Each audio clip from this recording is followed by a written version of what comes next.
아니 저기 그 우리 과학 브라더스님들 과학자분들이기 때문에 내가 묻겠습니다. 네. 과학자분들은 사후세계를 믿으세요? 사후세계 믿으세요? 저는 별로 안 믿는 것 같아요. 아 진짜? 저는 어릴 때 엄청 믿었어요. 저도 예전에 어렸을 때는 막 그런 데 관심이 많았죠. 맞았어요. 사람이 죽으면 어떻게 될까, 어디로 갈까 이런 관심이 많았던 것 같은데 증거가 아무것도 없는 거죠. 그렇죠. 우리 저기 장훈재 교수님은요? 저는 뭐 개인적으로 크게 믿진 않아요. 근데 그래도 전 약간 오컬트나 미신 이런 걸 너무 즐기다 보니까 있으면 즐거운 좋겠다. 약간 취미의 소재지 그렇죠. 이런 게 확실하게 있고 믿는다까지는 아니라는 얘기잖아요. 장훈재 교수님 같은 경우는 사후세계보다는 사실 후세계를 좋아하시죠? 멸망 후세계. 예. 그렇죠. 재밌죠. 아니 근데 죽음이라는 게 사실 저는 좀 먼 이야기라고 생각을 했는데 나이 드니까 사실 좀 무섭긴 하지 않습니까? 과학자분들은 좀 어떠세요? 좀 덜 무섭나요? 아니면 역시나 무섭나요? 죽음. 두렵진 않죠. 사실 태어나는 것도 우리가 선택해 태어난 것도 아니고 죽은 다음이 뭐 내가 그냥 다시 원소로 우주로 돌아가는 것 뿐이니까 덤덤하다. 저는 죽음이 무섭다기보다는 저는 조금 아쉬운 것 같아요. 지금도 해보고 싶은 게 너무 많고 하고 싶은 것도 너무 많은데 죽으면 못 하잖아요. 그렇죠. 네. 저는 죽음에 대한 공포가 굉장히 심하고 불안이 되게 높은 사람이에요. 제가 돌잡이 때 실 잡았거든요. 아이 그러면 뭐. 저는 너무 그 돌 때 제가 너무 대견해요. 미신은 다 믿어. 그러니까 내 지금 그 말 하려고 했어요. 미신은 다 믿어. 사주 안 본다고 근데 믿을 거다 사실 안 먹었는데. 아니 근데 이제 죽음이라는 게 어떻게 보면 우리가 잘 몰라서 더 두렵고 무섭지 않습니까? 그래서 제가 오늘 죽음 전문가를 모시고 왔습니다. 죽음 전문가. 죽음을 또 과학적으로 설명해 주실 데스 프로페서. 오. 자, 오시는군요. 예.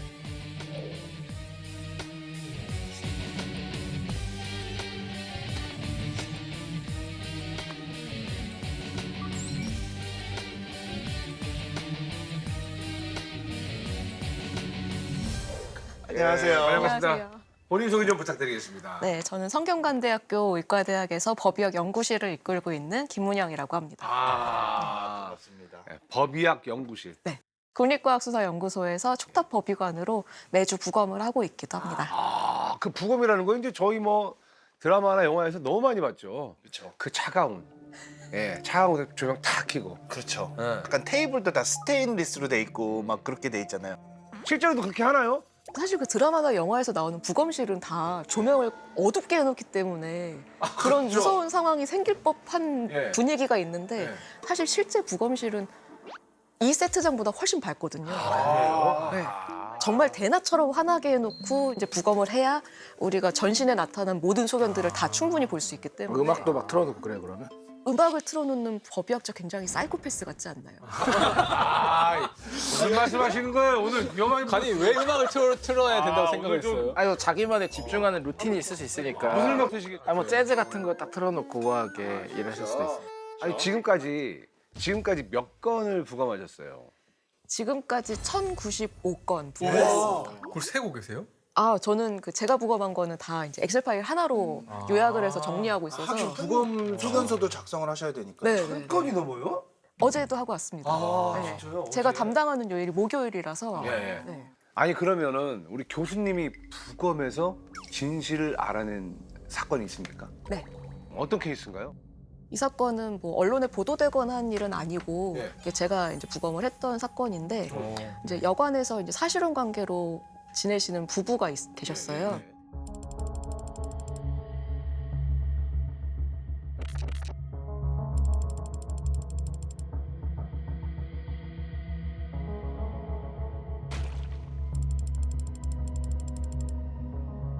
그 아내분의 진술에 의하면 남편이 일주일 전부터 갑자기 쓰러져서 거동을 못 하더라. 그러다가 갑자기 사망을 했다. 병원에 신고했어야 되지 않나? 그 신고가 된 것도 사망한 지 한 3일 정도가 지나서야 지인을 통해서 신고가 들어간 거예요. 남편 일주일 동안 지금 거동이 불편한데 네. 그래서 경찰 쪽에서는 이 여자분의 아내분의 진술을 이렇게 쉽게 믿을 수가 없었던 의심할 거죠. 수도 있겠네요. 네. 그렇죠? 그래서 검안에서도 실제로 이제 오른쪽 엉덩이 부분에 굉장히 커다란 멍이 있었어요.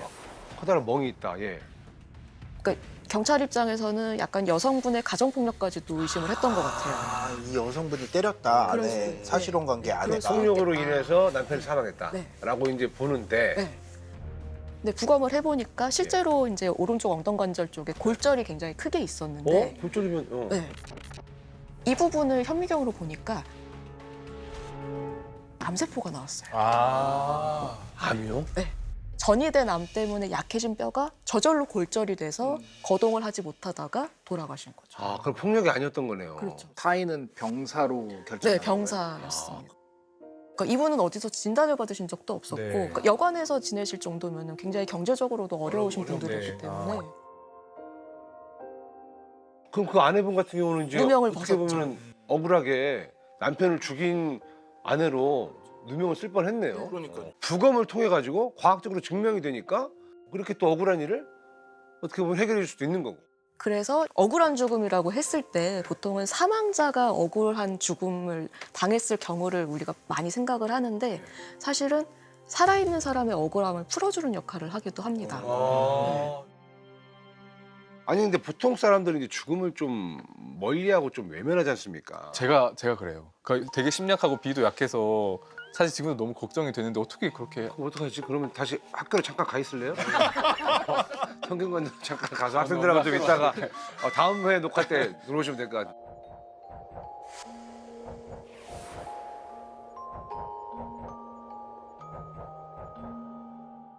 교수님, 명탐정 코난 보세요? 아, 네. 잘 알고 아니 있습니다. 그 친구는 언제 죽었는지를 기가 막히게 맞추더라고요, 코난이가. 오늘 코난 같은 느낌. 예. 코난. 그러니까 코난 보니까 기가 막히게 맞추더라고요. 예, 어떻게 보셨어요? 사실 그렇게 이제 추정을 정확하게 해낼 때마다 네. 저는 이렇게 사실 불안하거든요. 아, 저러면 안 되는데. 그래서 만화가 저러면 안 되는데. 오차는 줘야죠. 그럼요. 네. 자, 그러면 부검으로 알 수 있는 거는 뭐가 있을까요? 일단 가장 중요한 건 사망의 원인을 확인하는 사망 일이 원인. 예, 예. 가장 중요할 거고 그리고 종류도 알 수 있지 않습니까? 그렇죠. 특히 타살 같은 경우에는 가해자가 있는 거니까 네. 이 가해자가 누구인지 가해자가 어떤 일을 해서 이 사망이 일어났는지를 알 수도 있는 힌트가 됩니다. 뭐 일부 경우에는 이제 사망한 시각을 추정하는 일에 조금 도움이 되는 경우도 시각도 알 있고 수가 있고 사망 시각도 알 수가 있고 어느 정도 이게 시간적인 그 흐름이 있습니다. 시간적인 흐름이 있으니까. 네. 그럼 보통 죽으면 가장 먼저 변하는 게 뭡니까? 그러니까 안색 뭐부터 변하는지 너무 궁금해요. 사람이 사망하고 나면은 다양한 현상들이 나타나는데 이제 시간 순서대로 이제 좀 살펴보면 네. 사망하고 나서 한 몇 분에서 몇 시간 정도 내에 이제 대부분은 체온이 하강하는 현상이 일어나게 하강을 돼요. 한다고. 네. 이제 물리 법칙에 따라서 주변 온도와 평형을 이루는 방향으로 이동을 합니다. 그러면 예를 들어서 이제 좀 더운 데에서 사람이 사망을 네. 하면 그럼 같이 좀 어떻게 보면 이제 체온 상승이 되나요? 네, 올라가요. 아 그래요 진짜? 사막 같은 데 보면 온도가 막 40도도 올라가고 막 데스벨리나 이러잖아요. 가장 가깝게는 찜질방. 예. 만약 찜질방에서 사망을 하면은 네. 거기에 온도 때문에 하강이 아니라 상승하는군요. 상승해야죠. 세상은 물리학 법칙으로 돌아가니까 열평형 법칙이 있거든요. 그 다음에 이제 일어나는 변화가 빠르면 이제 뭐 몇 시간 정도 만에 이제 건조도 일어나게 되고요. 건조. 네. 일단은 이 말단 부위들, 손가락 끝이나 뭐 발바닥이나 이제 코끝, 입술 이런 부분들은 이제 건조가 조금 더 빨리 진행됩니다. 건조와 비슷한 시기에 나타나는 현상 중에 하나가 또 시반이라는 현상이 있습니다. 시반 들어봤어요. 전 처음 들어봐요. 시체 얼룩이라고도 하는데 그래서 시반이에요? 네네 아, 약간 시체 얼룩. 파랗게 빨갛게 약간 그 뭐 그렇게 약간, 네, 그렇게 그런 나는 식으로, 거 있잖아요. 네, 피부에 예. 비쳐 보이는 그런 네. 현상들인데 그게 결국 그게 혈액에 시반이구나. 비쳐 보이는 거거든요. 네. 혈액이. 네, 그러니까 사람이 사망하면 심장이 멈추고 그러면서 우리 몸의 혈액 순환이 정지됩니다. 그럼 그 우리 몸에 있던 혈액들은 중력 방향으로 다 가라앉게 돼요. 그러다 보니까 밑에 이게 약간 이쪽에 이제 그 시반 같은 게 보이는 거군요. 피가 쏠려 있는. 네, 가라앉으면서 네. 시반으로 밝혀낸 뭐 그런 또 기억나는 사건 같은 게 있을까요? 네, 네, 중요한 역할을 한 사건이 있었는데 어떤 케이스인가요? 예. 요거는 이제 2006년도인데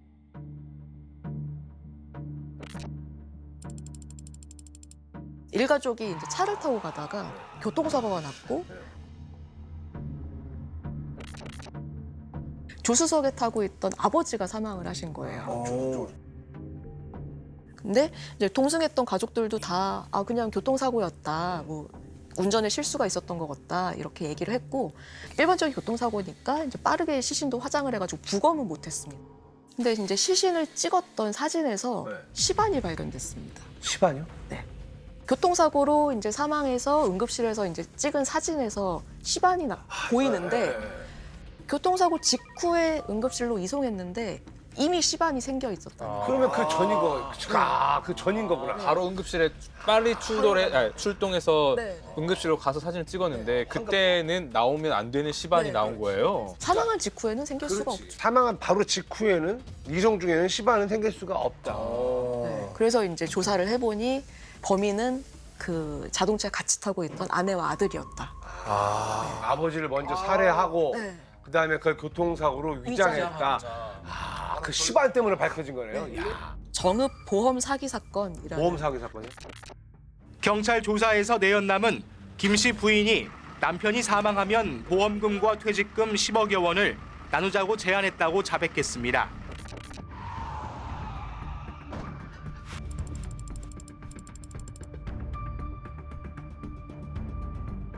보험 사기라는 게 그렇게 된 거예요? 이거를 딱 그 시반으로 시반으로. 딱 밝혀낸. 무섭다. 무섭기도 한데 사람도 무섭지만 와, 이 과학 수사도 엄청 무서운 거구나. 법의학자들은 과학으로 다 밝혀낸다. 그럼요. 그럼 교통사고 때 생기는 시반은 다릅니까? 뭐 자연사나 충격이 있을 이런 수도 거하고? 있고. 교통사고 때는 보통 이제 앉아 있는 자세니까 예. 앉아 있는 자세에 맞는 시반이 생기겠죠. 아, 딱 이렇게 엉덩이 쪽으로 해가지고. 엉덩이 쪽이랑 이 다리 쪽으로 많이 생기겠네요. 만약에 서 있는 상태로 사망을 했다 그러면 발바닥 쪽에 생기는 네, 거고. 다리 쪽으로 다. 다리 쪽으로 생기는 이 거고. 죽음도 역시나 중력의 영향을 받는구나. 예. 우주에서 사망을 하면 시반이 안 생기나 그럼요? 무중력이라 우주 정거장이나 이런데 뭐 사고가 날 수도 있잖아요. 그런데 무중력 상태에서 사망하신 분들은 어떻게 될까요? 시반이 안 생기겠죠. 그죠? 네, 기본적으로 중력 때문에 일어나는 현상. 중력으로 생기는 건데 미세 중력이나 중력이 거의 없다 보니까 그냥 전신에 걸쳐서 비슷한 분포를 계속 유지하지 않을까. 그냥 그래서 말씀하신 거는 시간이 좀 지나서 중력으로 고인 거고 근데 우리 눈으로만 안 보이지 생길 수는 있는 게 이게 보통 죽고 한 20분 내에 모세혈관들이 일부가 많이 터져요. 근데 거기서 새 나오는 것들이 시반을 조금씩 만드는데 이게 우리 눈에 안 보여요. 주변에는 현미경 같은 걸로 보면은 보이긴 할 거라 미세하게 보이긴 할 거다. 네, 미세하게 생기기는 하죠. 근데 지금처럼 증거가 될 정도는 사실 어렵지 않을까 싶긴 하고. 근데 예를 들어서 진짜 사이코패스예요. 네. 연쇄살인마야. 그 범인이 자세를 바꾸면은요. 흔적이 남을까요? 뭐 이렇게 돌린다든지 막 이렇게 해놨다든지 이렇게 해놓는다든지 계속 이렇게 하면 그 중력을 따라서 가라앉은 혈액이 혈관에 그냥 고여 있는 시기가 초반에 있고 네. 점점 그 주변 조직으로 스며들어서 고정되는 시기가 있거든요. 한 2시간에서 6시간 정도 쫙 내려와서 6시간에서 12시간 정도 사이에는 주변 조직으로 이렇게 스며들게 됩니다. 그래서 이 시기에 따라서 자세를 바꿨을 때 시반이 달라질 것이냐 그대로 남아있을 것이냐가 결정이 돼요. 사망 후에 몇 분 뒤, 바로 몇 분 뒤에 체온이 떨어지고 그리고 2시간에서 6시간 정도 지나면 이제 시반이 생기고 그 다음에는 이제 어떻게 될까요? 또 이제 그 비슷한 시기에 나타나는 변화가 시강, 뭐 시체 경직, 시체 굳음. 어릴 때 강시 영화 혹시 걱정을 하는데 딱딱하게 굳는다. 굳는다. 강 씨가 팔 내려도 다시 올라오잖아요. 근데 그러면 그 굳는다는 게 어떤 느낌일까요? 굉장히 단단하게 굳어집니다. 이 정도입니까? 우리 일반 사람들은 경험해 볼 기회가 절대. 근데 저는 한번 했거든요. 했어요? 사람은 아니었고 제가 키우던 반려견이 아, 예. 생명을 다해서 무지개 다리를 무지개 건너고 다리를 수습을 해주려고 봤는데 너무 깜짝 놀랐어요. 통나무 같아요. 맞아요. 진짜 네, 그 정도예요? 완전 딱딱해요. 얼마나 단단할까요? 힘을 줘도 그 수축된 근육이 관절이 풀어지지 않을 정도로 굉장히 단단해집니다. 이게 결국은 이제 근육 세포가 이제 일종의 변성이 일어나는 건데 세포가 이제 사망을 하면 더 이상 에너지를 만들지 않잖아요. 근데 사실은 근육 세포가 이완을 하기 위해서 우리가 에너지를 필요로 하는데 그 이완할 때 쓸 에너지가 없으니까 계속 수축한 상태를 유지하게 되는 거예요. ATP. 맞아요. 예, ATP. 그러니까 ATP가 기본적인 공급원이고 음식을 통해서 먹고 그 다음에 여기에서 이제 화학적으로 이렇게 저장을 해놨다가 내가 필요할 때 쓰는 게 이제 ATP잖아요. 아시죠? 이거 알아야 됩니다. ATP를 모르면 안 됩니다. 이게 그만큼 중요한. 아는 거 나오시죠? 게스트로 오신 거예요? 아니, 저 강의하러 왔어요. 그러니까 ATP 강의를 하고 있는데 그러니까 심폐가 정지되면 산소를 못 들이마시고 산소가 공급이 안 되니까 우리 그때 ATP 배터리 얘기할 때 산소가 제일 마지막에 전자를 받아줘서 ATP를 만들어주는 역할을 하는 건데 근데 끊겨버렸죠. 이게 끊겨버리니까 ATP가 더 안 만들어지고 원래 이 ATP가 근육이 신축성 가질 수 있게 수축했다가 늘어났다 수축했다 늘어났다 할 수 있게 하는 역할을 하는데 이제 ATP가 더 이상 생산이 안 되니까 수축은 했지만 이완은 안 되는 상태가 되는 거죠? 네, 맞습니다. 아, 네. 예. 그러면 몸이 굳어서 온 시신 있잖아요. 예를 들어서 진짜 안타깝게 이렇게 몸이 굳어가지고 온 시신은 그 부검을 어떻게 할까요? 사실 부검실에 오려면 시신을 이송을 해야 되잖아요. 그렇죠. 이송 차량에 실어야 되니까 차량에 싣기 위해서라도 시강은 다 풀어서 옵니다. 풀어요? 네. 어떻게 풀죠? 이게 주물르면 되나요? 네, 좀 관절을 이렇게 풀어준다라고 생각하시면 이렇게 돼요. 약간 관절 이렇게. 네, 네. 굳어가는 시기에는 아무리 풀어도 다시 어차피 굳는데 네. 그 시강이 풀리는 시기가 있거든요. 아, 풀리기는 해요? 네, 풀리기는 합니다. 그래요? 그러니까 24시간 전후에 가장 강하게 굳었다가 그러니까 점점 이제 시간이 더 지나면은 풀리기 시작합니다. 왜 풀려요? 그거는- 어차피 ATP가 없는 건 네. 똑같은데. 부패되기 때문에 이제 풀리는 건가? 맞습니다. 야. 딱 굳고 그 다음에는 이제 다시 자연으로 이제 돌아가야 되니까 부패가 되면서 이제 풀리는 이제 완벽하게 죽음이라는 걸 이 세포들도 받아들이고 사라질 준비를 하는 거겠죠. 그렇구나. 사실 우리가 이 사후강직을 조절하는 거를 생각보다 많이 해요. 그래요? 왜냐면 우리가 먹는 고기 네. 도축이 된 이후에 사후경직이 올 거잖아요. 그렇죠, 그렇죠. 그래서 이거를 전기 충격을 하면 근섬유가 풀어져가지고 사후경직 풀 수가 있어요. 그래서 도축장에서 그런 걸 사용하기도 하고 바로 도축된 걸 먹으면 우리 생각이랑 굉장히 다른 그러면 질감이 나오죠. 장우지 교수님이 좀 오늘따라 되게 무섭네요. 저요? 아니 왜 그런 걸 왜 알아요? 너무 많이 알아요. 제가 원래는 죽음에 관심이 좀 있어서 그 죽음의 뭐 8단계에 대한 거를 막- 왜 8단계는 뭐예요? 네, 이게 4단계예요. 리고르 모티스라고 사후경직. 이걸 라틴어로 이런 걸 기억해야 멋있거든요. 그리고 좋아하는 장르도 데스메탈 좋아. 그렇죠 그렇죠. 오늘 정말 스네이프 교수님 같으세요. 그럼 만약에 정말로 사망 시간을 속이려면 일부러 혈액이나 순환을 막 돌리면은 그 모든 게 다 유해가 되나요? 그 정도 열의를 갖고 만약 숨기려 한다. 와 역시 무서워요. 이런 거 하지 말아요. 그죠? 근데 사실 그렇게 돌린다고 해도 산소까지 주입해 주기는 굉장히 어려울 근데 것 같아서. 굉장히 고농도의 산소가 있는 탱크 같은 데 넣으면 야 그렇게까지 한다고요? 그렇게- 될 수도 있을 것 같네. 그러니까 이거는 하겠다가 아니라 궁금하니까 그런 식으로. 하긴 사실은 과학자들이니까 궁금하기는 한데 근데 그렇게 강제적으로 순환을 돌리는 게 되게 유사한 경우가 있는데 우리가 요새는 이제 사망한 시신에 대해서도 CT를 촬영하거든요. 정말요? 네. 근데 사망하고 나면은 혈액 순환이 없으니까 조영제를 주입할 수가 없잖아요. 그래서 이제 굵은 혈관을 이제 관으로 연결해서 거기에다가 특수한 조영제를 밀어 넣어서 강제로 순환을 시킵니다. 그렇게 해서 CT를 촬영하는 경우가 있기는 있어요. 사실 지금 국가수에서 이제 부검하는 시신들은 모두 찍는 거를 원칙으로 하고 있고요. 그 영화 같은 데서 보면 되게 이제 그 법의학 하시니까 이 살인범과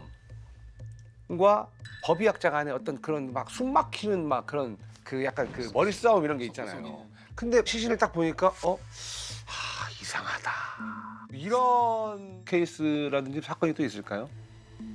제가 예전에 살던 동네에서 일어나서 더 관심 있게 봤던 사건인데 이제 그 사건에 이제 남편분은 전문의 시험을 앞둔 이제 전공이었고 부인분은 이제 유치원 교사였어요. 그래서 만삭 임신 상태셨고 근데 어느 날 아침 출근을 하지 않는다라고 해서 이제 가족들한테 연락이 와서 가보니까 이분이 출근 준비를 다 하지도 못한 상태에서 욕조의 가로 방향으로 빠져 있으신 거예요. 다리는 밖으로 걸쳐져 있고 목은 완전히 앞으로 접혀 있고. 네. 그래서 일반 사람이었다면 그 자세 자체가 너무 불편해서 바로 빠져나왔을 텐데 이분은 굉장히 불편한 자세로 발견이 되신 거예요. 근데 그때 조금 이상했던 게 남편분이 아내가 사망했다면 사실 이거는 누군가가 해코지를 한 건가라는 생각을 먼저 할 법한데 네. 본인이 나서서 아내가 만삭 임신 상태였기 때문에 어지러워서 넘어졌다. 욕조에서 미끄러져 넘어진 것 같다. 그래서 이 이상한 자세에서 질식이 돼서 사망한 것 같다라는 얘기를 먼저 꺼내신 거예요. 자기가 의사니까. 네. 근데 경찰들이 보기에도 일반적인 유가족의 반응이랑 조금 다른 거예요. 쎄한 느낌이 들었고. 남편이 설명을 했던 게 자색성 질식사라고 하는 상황이거든요. 네. 이상한 자세 때문에 질식이 일어나서 사망에 이르는 그런 상황을 얘기를 하는데 사실 그런 이상한 자세에서 빠져나오지 못하려면 어떤 약물이든 알코올이든 질병이든 이 사람이 자유롭게 움직이지 못할 만한 요인이 있어야 되는데 그런 것도 전혀 나오지 않았어요. 또 아내분의 손톱에서도 남편의 DNA가 나왔어요. 손톱에서 나왔다. 저항의 흔적이. 그렇죠. 저항의 흔적. 잡으려고 했던. 네. 그래서 재판 과정에서 심지어 한국의 법의학자들도 3명이 나가서 증언을 하는데 용의자로 몰린 남편도 캐나다의 유명한 법의학자를 자기 쪽의 증인으로 데려온 거예요. 데뷔를 한 거네요.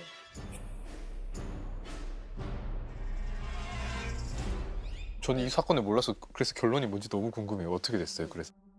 부검에서 나온 여러 가지 증거들을 보니까 이 캐나다 법의학자가 보기에도 이 남편의 말을 믿을 수가 없는 거죠.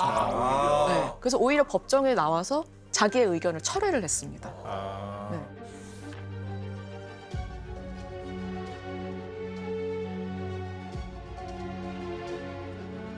그러면 그 남편이 아내를 살해한 게 맞다는 얘기잖아요. 그렇죠. 싸우다가 손으로 목을 졸라서 조는 겁니까? 네, 사망케 한 걸로 판단이 됐습니다. 그래서 결국 이제 지금 남편은 징역 20년을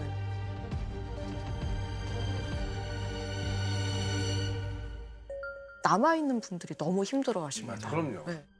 결국은 그 삶을 남아서 계속 이어가야 되는 분들한테는 상실이거든요. 맞아요. 이제 제가 지금 이태원 특별조사위원회 위원으로 일을 하고 있기도 하지만 이제 그런 사건에서도 보면은 이제 사망하신 분들이 왜 사망을 해야 했는지 혹시나 일찍 구조가 되었다면은 일찍 응급처치를 받았다면 살 수 있지는 않았을지 그런 것들이 항상 이제 남아있는 사람들이 궁금해하는 부분들이거든요. 근데 사실 그 사건에서도 이제 부검은 단 3건밖에 이루어지지 않았기 때문에 좀 여러 가지 아쉬움이 있어서 이제 참여를 하게 됐는데 결국 이제 법의학은 그런 죽음을 일반 사람들에게 이제 일종의 통역을 해주는 일이라고 생각을 합니다. 통역하는 일. 근데 요즘에 이제 그 참 뭐 워낙 뉴스에 많이 나오지만 고독사가 많지 않습니까? 그렇죠. 또 요즘에 또 1인 가구도 정말 많지 않습니까? 보통 이제 그런 경우에는 냄새 때문에 좀 많이 발견이 되던데 저도 뭐 사실 뭐 저희도 그런 냄새를 맡아본 적은 없으니까 근데 이런 냄새가 이제 언제부터 나기 시작하는 거예요? 그게 이제 말씀하신 이제 부패랑 관련이 있는 대표적인 현상 중에 하나인데 대부분은 이제 하루 전후 사망한 지 하루 전후가 지나면은 이제 시작이 된다고 얘기를 합니다. 시강 이후에 이제 이후에 나타나는. 부패가 되면서 냄새가 나기 시작하는 거예요. 네. 그 냄새를 어떻게 묘사할 수 있어요? 저희는 맡아본 적이 없으니까. 좀 음식물 상한 냄새라고 볼 수도 있을 것 같고요. 음식 쓰레기 같은 냄새. 음식물 쓰레기는 약간 더 시큼한 냄새가 많이 나는 경우가 있는데 조금 더 썩은 좀 계란? 이렇게 네, 뭐 썩은 계란도 이렇게 좀 섞인 듯한 냄새 아니면 발효되는 냄새라고 볼 수도 있을 거예요. 근데 냄새는 왜 나는 거예요? 냄새는 우리 몸을 구성하는 게 분해돼서 나는 건데 대부분이 단백질 때문에 나고요. 제일 유명한 게 그 우리 바닷가 가면은 약간 항구 쪽에서는 특히 어촌 항구에서는 약간 생선 썩는 냄새가 나죠. 있죠. 그게 이제 단백질이 분해될 때 그 트라이메틸아민이라는 굉장히 작은 분자들이 생겨요. 약간 얘가 센 짠내 있어요. 비린내 나면서 이 아미노산 분해된 거고 이 냄새 때문에 마약 수사를 많이 미국에서는 또 해요. 그래요? 이게 마약 만들 때 쓰는 재료인데 도저히 이 냄새가 나면 안 되는 곳에서 도심 한가운데 지하 어디서 비린내가 난다. 그럼 이걸 표적 수사하면 대부분 거기가 마약 공장. 그 썩었네. 저 처음 들어보는. 근데 왜 그렇게 잘 아는 거예요, 이런 거를? 상식. 우리 상식이 없는 사람들인가? 어디서? 실험할 것 같아요. 저 위험한 과학자. 그렇게 무슨 말씀이세요? 국정원이랑 국과수 리스트에 이미 올라가 계실 수도 있어요. 그 사체 냄새라는 게 워낙 인상적이다 보니까 사체 냄새를 나타내는 분자들 이름 자체가 다 그 의미를 가져요. 대표적으로 뭐 라이신이라는 아미노산 있잖아요. 얘가 분해돼서 만들어지는 거를 카다베린, 카다베리. 카데바라는 말이죠. 카데바. 카데바는 무슨 뜻이에요? 카데바는 시신을 말합니다. 보통은 이제 의과대학에서 이제 해부 실습을 할 때 카데바 실습을 한다라고 하죠. 그 이름에서 이제 카다베린이라고 카다베린. 네, 이름이 살짝 바뀌어서 이제 그 냄새다. 사체 냄새. 또 아까 그 계란 냄새가 그 우리가 계란 삶은 거 썩은 게 아니라 가끔 진짜 썩어서 잡아 올렸는데 퍽 하고 터지는 그런 계란이 있어요. 이거는 냄새가 집에서 안 빠져요, 며칠간. 아, 그 정도예요? 장난 아니에요. 제가 터트려봤는데 제가 일부러가 아니라 잡았는데 어쩌다가 푹 그냥. 터졌어요. 닦아도 냄새 계속 나요. 아, 썩었네. 이게 황이 많다는데 이 메타이오닌이라는 아미노산이 있는데 얘가 썩은 걸 그 퓨트레딘 이렇게 불러요. 왜냐면 그 부패가 우리가 퓨트리팩션이라 하잖아요. 그러니까 우리가 뭔가 썩어서 만들어지는 물질은 우리가 이미 기본적으로 사체의 냄새, 죽음의 냄새라는 걸 인간이 옛날부터 알고 있었고 그런 음식을 안 먹게 된 것도 이런 냄새가 나는 걸 먹으면 너 죽어, 병 걸리거나 상한 거야. 이게 진화 과정에서 피하려고. 그래 비린내는 인간이 좋아하게 만들어진 생명체가 아니에요. 기본적으로. 그렇겠네요. 근데 진짜 독한 냄새 맡아보고 싶으면 실험실에 한번 놀러 와요. 아니요, 괜찮습니다. 궁금한 게 모든 시신이 죽으면 부패가 되는 거예요? 일단은 정도와 속도의 차이가 있을 뿐이지 부패는 기본적으로 다 결국 일어난다라고 보시면 되고요. 굉장히 느린 사람도 있고 굉장히 빠른 경우도 있어요. 그래서 굉장히 느린 사건의 예가 방배동 미라 남편 사건. 방배동 미라 남편 이거 뭐지? 남편을 미라로 만들었나? 네, 맞습니다. 에? 진짜로? 아내가요? 남편을 미라로 만들었다고요? 그러니까 아내분은 이제 약사였고 남편분은 이제 공무원이었는데 네. 근데 어느 순간 집에 이제 이상한 냄새가 났고 주변 이웃들도 뭐 이상한 냄새가 난다라고 해서 결국 신고가 들어간 거예요. 그래서 이제 조사를 해보니 남편분이 돌아가셨는데 네. 발견되셨을 때 7년이 지났습니다. 7년 동안이요? 근데 시신 상태가 너무 괜찮았던 거예요. 깨끗해요.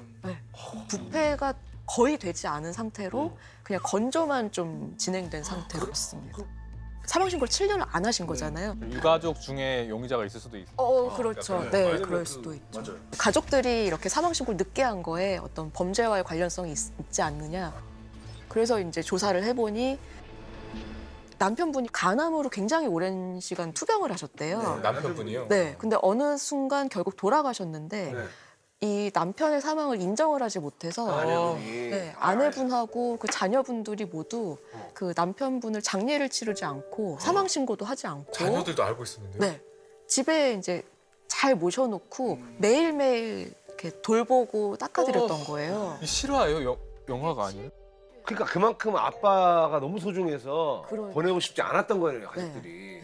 그래서 그때 이제 좀 추정하기로는 남편분이 워낙 오랜 시간 투병을 하셨기 때문에 그래서 이제 워낙 좀 항생제나 이런 게 많이 네, 있죠. 좀 항생제나 이렇게 뭐 항암제도 많이 맞으셨을 거고 만약에 또 돌아가신 시점이 좀 건조한 겨울이었다면 뭐 덥거나 습한 여름보다는 또 부패가 훨씬 느려졌을 것이다 이런 얘기도 있었고 또 하나는 이제 이 아내분이 약사였다고 했잖아요. 알코올로 뭔가를 소독하는 습관이 있으셨대요. 그래서 아마 남편 시신도 이제 알코올로 계속 매일매일 닦아내지 않았을까. 7년 동안. 네. 참 근데 이게 인간이라는 게 참 살아있을 때는 그렇게 참 괜찮다가 딱 죽으면 참 부패된다라는 게 그게 좀 뭔가 좀 가슴 아파요. 맞아요. 왜 그럴까요? 왜 부패돼야 될까요? 이 부패에서 가장 중요한 역할을 하는 게 또 세균이거든요. 네. 근데 이 상제균 중에서도 장내 세균이 가장 많고 이 장내 세균이 또 가장 몰려 있는 곳이 맹장입니다. 맹장이요? 네. 어. 그래서 맹장에서부터 보통 부패가 처음 시작이 되고 맹장이 없는 사람은? 그러니까 저도 맹장 저도 떼는데. 맹장 수술했는데 맹장은 없을 수가 없습니다. 아 맞다 충수 네, 맞습니다. 말씀하시는 건 충수돌기예요, 정확하게. 충수 돌기를 잘라낸 건가요? 네. 아 그러네 가사에 맹장을 떼냈지라고 나오는데 노래 가사에. 돌아가셨네요, 이미. 나 옛날에 반지하 살 때 갑자기 아파가지고 떼굴떼굴 굴러가지고 네. 난 아직 기억해 2004년 겨울밤 지옥을 맛보고 기어갔어 결국 맹장을 떼냈지. 충수돌기가 붙어 있는 그 맹장. 아 맹장. 네, 그 여기가 맹장에서. 주머니이기 때문에 여기에 고여 있거든요, 세균들이. 거기가 세균 그 하우스인데 네. 거기서부터 일단 이제 섞기 시작한다. 네, 하는 네. 거죠? 오른쪽 아랫배에서부터 이렇게 쭉 전신으로 퍼져나가. 우리가 지금 사실은 부패되고 있지 않고 발효되고 있지 않은 게 더 신기한 거죠. 그래요? 거꾸로 생각해 보면 우리가 미생물들 좋아하는 수분, 양분을 다 가지고 있으니까. 그럼 질문을 바꿔서 우리는 왜 부패가 안 되고 있는 거예요? 면역계가 결국은 우리가 부패되지 않게 막아주는 중요한 작용을 하고 있고, 네. 세균들이 활동을 못하게 미생물들이 활동을 못하게 적절한 양의 미생물들만 균형 가지고 유지하게 해주는데 ATP가 이제 에너지가 만들어지지 않아서 면역계가 꺼지면 자연적으로 우리는 영양분 덩어리니까 미생물들이 그거를 먹어치워서 분해하고 부패하는 거죠. 근데 그럼 보통 몸이 썩고 이 뼈만 남는다고 그러잖아요. 네, 백골화라고. 백골아. 뼈만 남는데 이 대충 시간이 어느 정도나 걸립니까? 그러니까 사람이 몸이 썩고 그다음에 뼈만 남는 그 거기까지 가는데 그것도 오차가 굉장히 커서요. 어떤 사람들은 정말 빠르면 며칠 만에도 백골화가 일어날 수 있고. 며칠 만에요? 네. 며칠 만에 너무 빠른 거 아니에요? 이제 제가 경험했던 케이스 중에 2주도 아니고 한 9일 만에 백골화가 되신 시신이 실제로 있었어요. 우리가 수사를 위해서 사망 시각을 추정한다라고 했는데 오차가 한두 시간 정도 이내여야지 이 용의자의 알리바이랑 맞춰볼 수가 있잖아요. 사망 시각을 추정하는데 최근에 가장 도움이 많이 되는 거는 법곤충학입니다. 법곤충학? 네. 그러니까 곤충 중에서도 시신을 특히 좋아하는 곤충들이 있고 그 중에 대표적인 게 파리거든요. 아, 파리. 파리로 뭘 알 수 있는 거예요? 조금 이렇게 많이 언론에 알려진 사건 중에 오산 야산 백골 시신 사건이라고 있어요. 오산의 야산 백골 시신 사건. 네. 오산의 한 야산에서 백골 시신이 발견됐는데 이 백골 시신의 신원이 확인이 안 되는 거예요. 사실 우리나라는 지문을 다 찍어놓기 때문에 지문만 나오면 신원 확인에는 거의 문제가 없거든요. 이 시신의 경우에는 이제 백골 상태였기 때문에 시신 채취가 불가능한 상태였고, 지문 채취 불가능하고. 네, 아마도 이제 정황상으로는 암매장이 된 걸로 추정이 돼서 이 시신은 반드시 이렇게 수사를 해야 되는 대상이었는데 이 시신이 발견된 게 2019년 6월이었어요. 처음에 이제 수사팀은 이제 백골화가 됐으니까 이 백골화에 걸리는 시간을 추정해가지고 2019년 초에 암매장이 되지 않았을까라고 추정을 했는데 이 시신과 함께 발견된 곤충들의 번데기 중에 검정뺨 금파리 검정뺨 금파리, 그리고 큰 검정파리 큰 검정파리. 또 떠돌이 쉬파리. 뭐 이렇게 많아? 파리도 여러 종류가 있고. 떠돌이 쉬파리는 처음 들어본. 떠돌이 쉬파리. 아니 떠돌이 쉬파리. 굳이 강조하는 이유가 있네. 아니. 발음을 조심. 아니 별파리가 다 있잖아요. 아니, 떠돌이 쉬파리가 너무 이름이 웃겨요. 네, 이 세 가지의 파리가 한꺼번에 발견이 된 거예요. 파리들이 한꺼번에 여기서 번데기를 벗은 것 같은데 이 파리들 각각 각 종의 그 활동 시기를 살펴보니까 겹치는 시기가 10월이 유일한 거예요. 그래서 딱 10월로 이제 아는 거구나. 근데 이 시신은 6월에 발견됐으니까 적어도 2018년 10월 이전에 사망을 했어야 되는 거죠. 그렇게 해서 사망 시기를 딱 그 번데기로, 네. 번데기 껍질로. 어느 정도 큰 틀은 유출을 할 수가 있는 그렇죠. 거군요. 일단 시기가 좁혀지니까 이제 이 그 주변에 이제 그 행적을 찾기도 훨씬 좋아지고 그래서 결국은 이제 한 용의자를 찾아냈어요? 네, 그러니까 피해자는 일단은 17살의 네, 학생이었고 가출팸에 들어갔다가 이제 그 안에서 어떤 문제가 생겨서 암매장을 당했던 피해자였습니다. 너무 안타깝네. 네. 나쁜 놈들이네. 그 가해자들은 어떻게 뭐 체포됐습니까? 아, 뭐 물론 다 검거가 됐고요. 뭐하는 애들이에요? 네, 이 가출팸이 이제 다른 사건 때문에 조사를 받고 있었는데 이 피해자가 경찰에 일부 진술을 하면서 협조를 했다는 이유로 이제 살해를 한 거죠. 그렇다고 해서 그 어린 학생을 말이야, 그죠? 참, 어쨌건 그래도 이것도 밝혀냈으니까. 그 파리들이 억울한 죽음을 풀어줬네요. 네, 풀어줬네요. 파리들과 또 과학 그리고 또 우리 법학자분들께서 밝혀낸 거죠. 이왕 법본충학 여기 곤충 전문가가 계신데 초파리 있잖아요, 초파리. 초파리로도 초파리도 가능할까요? 파리잖아요. 초파리? 떠돌이 초파리로. 떠돌이 초파리. 아니 초파리도 종류가 되게 많지 않아요? 초파리가 1000종이 넘어요. 그러니까요. 초파리만. 그중 한 녀석은 할 수 있겠죠? 수사 같은 게 좀 어떻게 초파리한테 협조를 좀 부탁할 수 있을까요 우리가? 근데 초파리는 제가 생각했을 때는 사실은 법의학적으로 활용할 수 있는 가능성이 있는 게 있다고요? 초파리는 이게 조작을 할 수가 있어가지고 예를 들어서 특정한 그 사인에 따라서 특정한 시그널이 있다면 예를 들어서 냄새가 된다면 그 냄새를 맡았을 때 거기로 끌리게끔 그렇게 초파리를 이렇게 인위적으로 진화시켜서 그렇게 활용을 할 수 있을 될 것 것 같긴 같아. 해요. 왜냐하면 그것도 있었잖아요. 개미 훈련시켜 갖고 암 찾게 만드는 맞아요, 게 맞아요. 몇 년 전에 논문 나오고 있었으니까. 자 그러면 이제 초파리 수사에 대한 이야기를 좀 들어봤고 사망 시간 같은 경우도 이제 결국에는 범인을 잡기 위한 거지 않습니까? 법의학에서는. 그럼 누가 죽였냐도 제일 중요할 것 같아요. 요새 또 핫한 거는 또 유전자 아닙니까? 유전자 그렇죠. 네, 그래서 법의 유전학이라고 해서 이제 과학 수사에 또 많이 활용을 하고 있어요. 과학수사에도. 네, 최근에 또 이제 굉장히 또 핫한 분야 중에 하나가 유전 계보학이라는 분야입니다. 유전 계보 계보와 네, 아마 기사로도 좀 몇 번 저 들으셨을 것 들어본 같아요. 적 있어요. 네. 네. 뭐 미국의 뭐 골든 스테이트 킬러를 찾았다 뭐 이런 얘기들도 네. 있고 예. 결국은 이제 가족 관계를 따라서 이제 계속 그 유전자를 물려받게 되는데 그렇다면 그 가족들 친척들 간에 공유되는 유전자가 있을 것이고 그걸 추적해서 범인을 찾아내는 그런 기법 중에 하나입니다. 신기하네. 네, 우리나라에서도 이제 응용이 됐던 네. 사건이 하나 있는데 유전 계보로. 네. 예. 청주 해장국집 살인 사건이라고 해서 해장국? 예. 네. 해장국 좋아하는데 갑자기 섬뜩해. 그 해장국 집에서 네. 굉장히 작은 단서가 범인을 잡았거든요. 뭐였을까요? 다대기? 다대기보단 조금 컸어요. 대파. 깍두기랑 깍두기? 돼지뼈였습니다. 깍두기하고 돼지뼈를 어떻게 알죠? 그러니까 이 사건은 그 해장국집에 식사를 하러 온 손님이 예. 갑자기 주인을 공격해서 살인을 하고 도망간 사건이었어요. 네. 근데 이 범인이 굉장히 특이했던 게 자기가 식사를 하던 수저랑 뚝배기까지 다 챙겨서 도망갔어요. 흔적을 안 남기고. 안 걸리려고.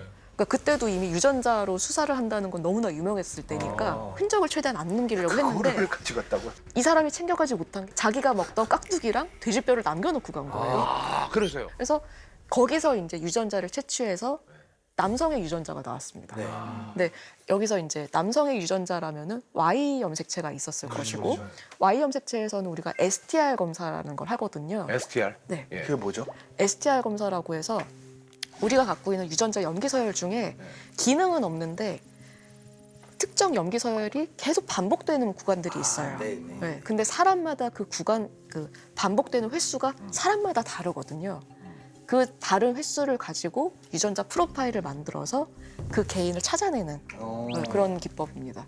근데 Y 염색체에 있는 STR은 사람마다 다른 게 아니라 부계마다 달라요. 아 왜냐면은 Y 염색체는 아버지한테만 오니까 그렇죠. 그 아버지 건 또 할아버지한테 오고 그렇죠. 아, 그러면 깍두기에서 YSTR로 해가지고 건너 위로 올라갑니까? 네. 그러니까 족보를 보는 거예요? 네. 사실 성씨가 누군지를 추정할 수 있는 거죠. 그렇죠. 성씨를 추정할 수 있는 거예요. 아, 네. 그래서요. 기존에 이제 국가수나 검찰이 갖고 있는 유전자 데이터베이스가 있어요.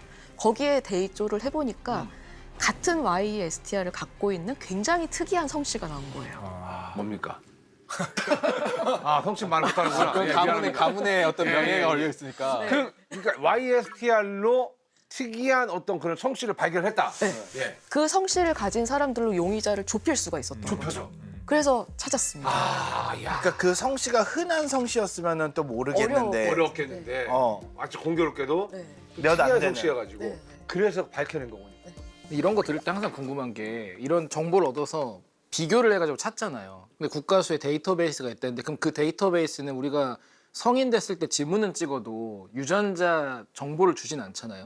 그럼 이전에 뭔가 용의자거나 있어서 그렇죠. 조사받아서 네, 들어가 네. 있던 분이. 네, 네. 어떤 범죄 사건과 관련된 이제 유전자들이 수록돼 있는. 차곡차곡 쌓이고 있겠네요. 근데 반대로 이 YSTR 때문에 곤란할 수도 있어요. 맞습니다. 다른 일가 친척분들이라든가 뭐 그렇잖아요. 네, 그렇죠. 그래서 그 같은 성씨, 같은 YSTI를 가졌다는 이유만으로 억울한 사람들이 또 용의자로 의심을 받거나 그렇죠. 의심받아. 네, 수사를 받을 수도 있기 때문에 굉장히 조심해서 사용해야 되는 겁니다. 조심해서 사용해야 되는 게 맞습니다. 이 범인이 여성이었으면 이 기술을 못 쓰겠네요. 못 쓰죠.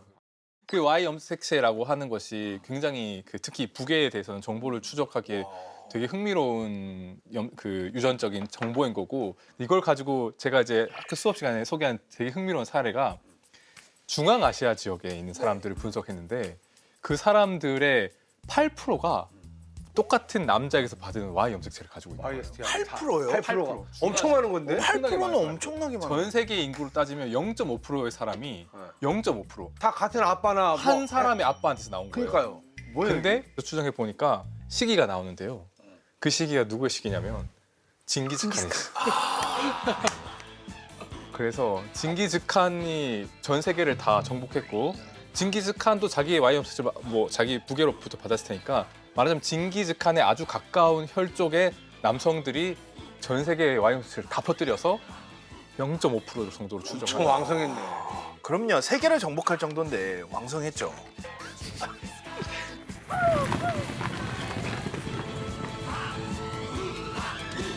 아니 지금까지 그 죽은 후에 사람의 몸이 이제 그 소멸하는 거에 대해서 저희가 좀 이야기를 나눠봤지 않습니까? 근데 그 이후에 또 뭐 사후세계라던가 약간 좀 뭐 과학적으로 알려진 건 혹시 없습니까? 그 사실 법의학을 하면 계속 시신을 접하게 되니까 네.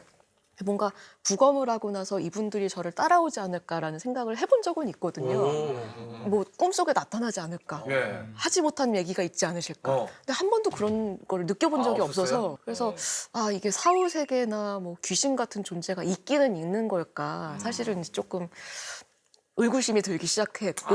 네. 냉정하시네. 네. 사후 세계는 경험할 수 없는 세계니까. 또 주관적이고 증명이 안 되니까. 근데 그 잠깐 뭐 돌아가셨다가 다시 또 돌아오신 분들, 그렇죠. 그분들의 증언은 사후세계는 있다라는 말씀들을 많이 하시니까 아니, 혹시 뭐 그런 것도 들은 얘기라도 들은 거라도 없어요? 사후세계를 봤다든지 뭐 예를 들어서 뭐 그러니까 저희가 심폐소생술을 해서 살아나는 사람들도 있잖아요. 네네. 그러니까 심정지가 됐더라도 아직은 어느 정도 뇌는 조금 더 의식이 남아 있을 수도 있는 거라서 아마 이제 그 임사 체험 같은 걸 했다고 하시는 분들도 심장이 멈춘 상태에서 아직 그 신경 신호가 남아 있었기 때문에 그걸로 이제 겪은 거를 좀 더. 네, 경험이라고 생각하시는 게 아닐까.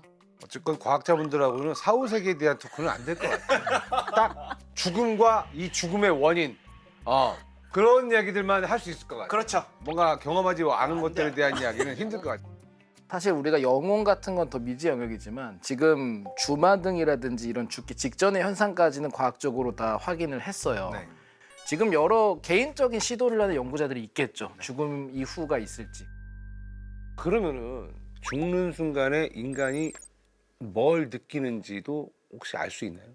제가 부검했던 사건 중에 또 좀 특이한 기억에 남는 사건이 하나 있는데 유난히 조금 표정이 편해 보이시는 시신이 한 분 계셨어요. 편해 보여요? 네. 근데 이분이 돌아가신 상황을 보니까 사망하신 원인은 이제 심장 질환이셨는데 침대에서 이제 걸터 앉아 있다가 이제 쓰러진 상태로 발견이 되셨는데 그 침대 맞은편에 있는 TV에 미션 컴플리트라는 말이 떠 있는 거예요. 게임하고 있었죠. 게임을 하고 계셨어요. 게임을 하다가 퀘스트를 다 깨고 깼다. 그 기쁨을 느끼면서 돌아가신 거예요. 근데 앞에 미션 컴플리트 떠 있었다는 게 되게 뭔가 네. 묘하네요. 묘한 느낌이 진짜 들더라고요. 실제예요? 네, 제가 너무- 부검했던 사건입니다. 인생의 미션을 컴플리트 하신 것처럼 진짜로. 마지막 순간에 그냥 모든 게임을 완성을 하고 자기 목표를 끝내고 그냥 그 상태에서 기분 좋은 상태로 돌아가셨다. 야, 근데 이게 참 뭐라고 그러지 말로 설명할 수 없는 그런 복잡함이 막 느껴지는데요. 예. 저는 20대 때 그 제가 되게 좋아하는 그 좀 나이가 이제 있으신 시인 선생님한테 제가 가서 물어본 적 있어요. 시간이 지나면 죽음이 좀 덜 무서워지나요? 그러니까 받아들여질만 해지나요? 라고 얘기를 했는데 그렇게 되더라라고 얘기하신 그게 저는 되게 위로였거든요. 그래서 지금 최대한 외면하고 싶지만 어떻게 보면 기꺼이 받아들일 수 있는 상태에서 죽음이 찾아왔으면 좋겠다라고 하는 생각은 있어요. 아직까지는 준비가 안 된 것 같아서 저 너무 무섭긴 한데 아, 그게 맞는 말이죠. 아직 나는 죽을 준비가 안 됐어. 준비가 안 됐어요. 그냥 나 하고 싶은 것도 많고, 그렇죠. 보여주고 싶은 것도, 저는 쌓고 싶은 것도 책임져야 많아. 될 사람들도 있고. 아, 그럼요. 장훈재 쌤은요? 오늘 죽어도 여한은 없습니까? 그래서 우리가 죽음을 걱정하는 건 내가 죽는 게 고통스러울까 봐도 있지만 내 이외에 주변 사람이 남겨졌을 때 너무 슬프지 않을까. 사실 이게 제일 마음에 걸리는 걸 그것이. 텐데 거기에 담겨진 이야기를 그래도 찾으려고 노력하시는 분들이 한 분 이상 있다라는 걸 알게 돼서 결국에는 뭐 죽어도 모든 게 끝난 게 아니고 지금 현실에 좀 충실하게 살자 정도의 건설적인 생각을 좀 해봤습니다. 아니, 교수님도 죽는 게 좀 무섭습니까? 사실 이제 저는 일상적으로 죽음을 보고 이제 그게 제 일이다 보니까 어느 순간이든 죽음이 갑자기 찾아올 수 있다는 생각은 항상 하고 있거든요. 그렇긴 네, 그게 오히려 자연스럽다라는 생각도 들고 뭐 오늘 녹화 끝나고 가다가 이제 어떤 일이 생길 수도 있고 교수님 안 돼요. 그만큼 이제 그 죽기 전에 즐겁게 보람 있게 살 수 있게 하는 또 어떤 원동력이 아닌가 싶기도 해요. 교수님은 약간 쓰리잡을 해도 될 것 같아요. 왜냐면 눈 감고 들으면 성우를 하셔도 되게 잘하실 것 같아요. 톤이. 예. 네, 약간 라디오 DJ 하셔도 굉장히 잘하셨겠다. 안녕하세요, 여러분. 법의학 DJ 하면서 오늘은 이런 사건이 있었는데요. 떠돌이 쉬파리가 또 나왔습니다. 떠돌이 쉬파리가 또 나왔습니다. 뭐 법의관들이 보통 이제 열어봐야 한다라고 많이 하잖아요. 머리 다쳐가지고 그렇죠. 일단 뭐 열어봐야 된다 말씀들 하시잖아요. 그건 뭐 어떤 의미예요, 그게? 머리 손상이 있을 때 네. 반드시 이 두피에 어떤 뭐 피하 출혈, 그러니까 멍이라던가 그렇죠. 뭐 까진 상처라던가 이런 게 반드시 없을 수도 있거든요. 네. 겉으로 드러나는 상처는 없는데 안쪽에 있는 머리뼈나 아니면 뇌에는 굉장히 큰 상처가 있어서 그게 사망의 원인이 되는 경우들이 있어요. 특히 직접 맞은 부위에 당연히 뇌출혈이 생길 수도 있죠. 네. 근데 반대편에 뇌출혈이 생기는 경우도 그럼 뭐지? 있습니다. 어. 넘어졌을 때 만약에 뒤통수로 넘어졌다. 그렇다면은 사실 이 머리뼈 안에 있는 뇌는 뇌척수에게 살짝 떠 있는 상태거든요. 넘어지는 순간에 뇌에는 관성이 작용을 해서 자기는 계속 그 서 있는 상태를 유지하고 싶어 하는 거예요. 그래서 오히려 앞에 있는 머리뼈에 갖다 부딪힙니다. 근데 이 우리 머리뼈 앞쪽에 있는 뼈는 특히 이제 이 눈 위쪽을 덮어주고 있는 뼈가 굉장히 종이장처럼 얇아요. 그래서 뇌가 이제 와서 부딪히는 그 충격만으로도 골절이 될 수가 있어요. 깨져서 그러면. 안화골절이 그거예요? 네, 안화골절이 이제 위쪽에 생길 수가 있는 거죠. 그럼 깨지면서 뇌에다 상처를 내서 그렇죠. 출혈이 될 수 네. 있는 거군요. 뇌에도 멍이 생길 수 있고 아, 뒤로 떨어져도 앞쪽으로 충격이 올 수도 있다. 뒤로 넘어져도 코가 깨진다는 게 맞아요. 네. 말이 되는구나. 정말 선조들의 지혜가 와, 법의학 하신 선조가 계셨구나. 학계에서 엄청난 분이시죠. 약간 지금 저 떨려요. 나와주시죠. 아이고, 야. 아이고, 안녕하십니까. 안녕하십니까. 최혜진 교수님 반갑습니다. 특히나 우리 교수님이 짝짓기 전문이라고 하십니다. 생존보다도 사실은 더 중요한 게 번식이거든요. 백날 생존하면 뭐합니까? 자식을 못 남기면 자기의 유전자가 후세에 남겨지는 게 아니니까. 저렇게 감동할 수가 있나? 사연이 있으시군요. 자연 선택이라는 게 있는가 하면 성 선택이라는 메커니즘이 따로 있다. 데프콘처럼만 태어나면 걱정이 없잖아요. 외모로 벌써 암컷의 선택을 받을 수 있게 태어나면 차은우, 송승헌, 데프콘 이렇게 태어나면 걱정이 없다. 걱정이 많으신 것 같은데. 하루 발전기가 하루 그날 정말 난리가 나는 거예요. 선물을 주는 파리들이 있는 거예요. 그래서 선물을 네. 너무 재밌거든요 지금 뭐 이런 짝짓기 관련된 동물들의 다양한 에피소드, 애와